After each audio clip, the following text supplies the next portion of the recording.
For our credit report tip of the day, when borrowing gets expensive and banks tighten their standards, small business owners must shift into strategy mode fast. Start by tightening your financials. Clean books, updated tax filings, and strong cash flow statements give lenders zero reasons to hesitate. Strengthen both your business and personal credit so you stand out when approval rates drop. Build multiple banking relationships so you're never dependent on a single institution's policies.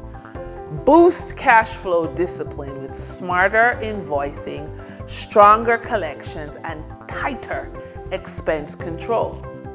Increase liquidity reserves so that you can operate confidently even when credit slows. And stay open to alternative financial options, from angel investors to revenue-based financing, to keep your business expanding while others stall.